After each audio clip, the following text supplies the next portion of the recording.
Hi, I'm Gary. In this video I'm going to cover how I propagate one of my favourite plants. This is Portulacaria afra, or elephant's food. It's one of the easiest plants that I've ever propagated, and if you look behind me you'll see a hillside covered in it. It didn't start off this way, but just simply step by step I was able to get this hillside covered with it. Currently there's some confusion as to the nutritional value between this plant and purslane. I grow purslane. Purslane is very much different to this plant. Purslane's an annual succulent, this is a perennial, and in fact the scientists right now are currently deciding whether to change this to another plant family. The purslane that I grow is the taller cultivar. It grows about 18 inches tall. It's not the weedy type that grows along the ground. You can grow this plant in zone 9 or higher, outdoors, straight in the ground. If you live in a colder climate, you can grow it in a pot. In fact, some people use it for bonsai. So I'll just show you how I do the cuttings, and let's get started. The first thing I'm going to do is harvest some elephant food and select some cuttings to plant. So along here I've got my yams growing, and I need to clear the walkway because they've started to grow over the walkway, so they are good candidates to trim. This yam bed here is starting to grow again. I've got a purple yam coming up and it should start taking off pretty quickly. It's going to head up this branch and up this old dead avocado tree again. So I have to remove all the old vine growth from last year and trim away the elephant food that's starting to grow over the top of it.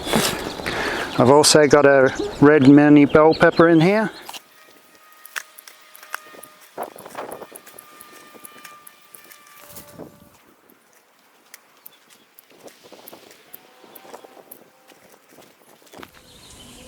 This is one of my little nursery areas, and it's behind this chain link fence. It's along the walkway. I can water it from the other side, and I'm not stepping over my plants. I can keep an eye on them, and this has worked out really well. Now that I've got a selection of cuttings to choose from, I'm going to plant them all along here.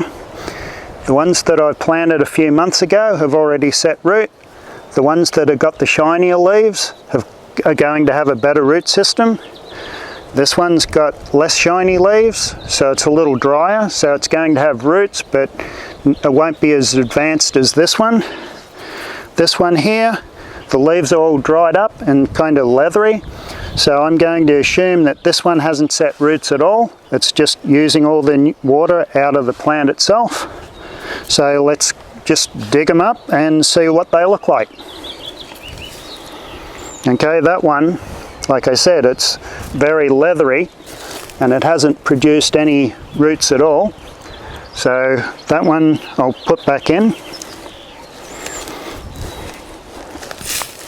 This one here is nice and shiny, and if I dig around I'll just use my screwdriver to break the ground underneath, and I'll loosen it up and I should be able to pull it straight out. Okay, that's a nice root system.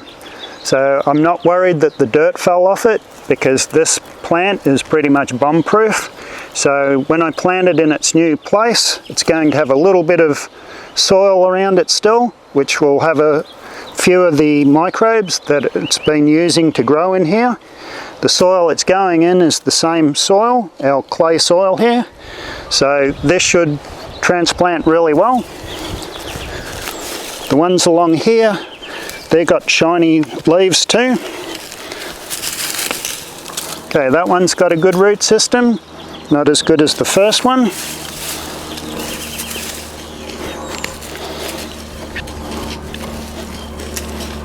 And that one there, I may need my shovel.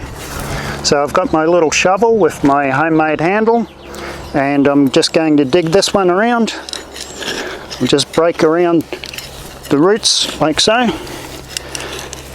and I can pull that up. It's got another good root system.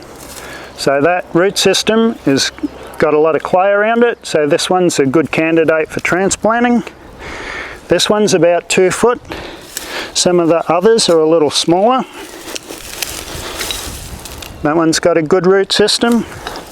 Again, if you look at the leaves after they've been in for a while, you'll see that the roots have set just by the condition of the leaves. That one's got another good root system.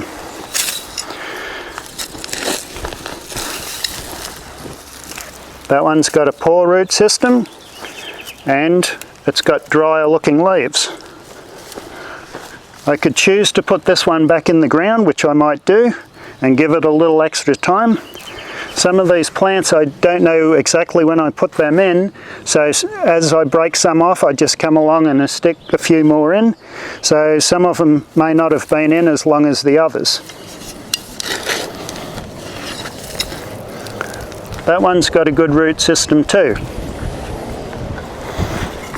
When it comes to cuttings, it doesn't really matter how long the cuttings are or how large they are.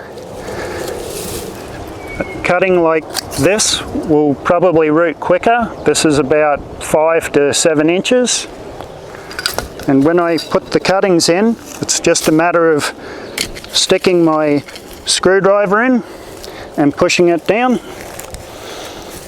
and then covering it back over. So this one I can take a lot of cuttings from.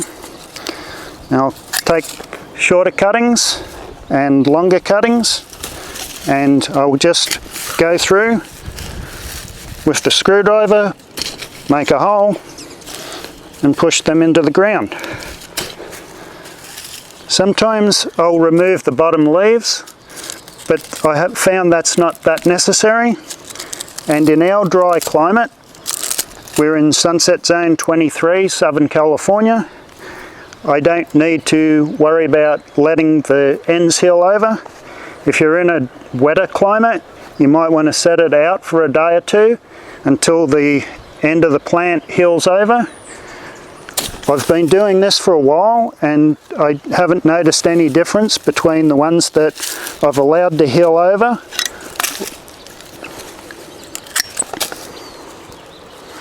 So trimming the bottom branches off, you can either tear them off or cut them off. If you want to trim them off like that, that's fine. I haven't had a problem leaving the branches. In the wild, an elephant's probably a very messy eater, so they're not going to be peeling off the bottom branches, and even the leaves will grow. So if I put this in some sort of growing medium and took care of it a little bit more, I'm sure this would grow just as well as some of these plants.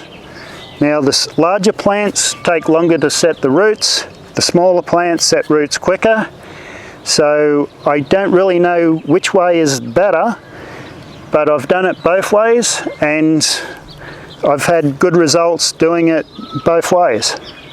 The original plants that I had are the ones behind me there, and I don't know how old they are, but when I started out we only had 3 or 4 plants along here, and bit by bit I just trimmed along the bottom and stuck them in the ground, and this is what we've got now. So anyhow, with that, thanks for watching, and if you like this video, please give it a thumbs up. If you'd like to subscribe to our channel, feel free to subscribe to our channel, and thanks for watching and have a good day.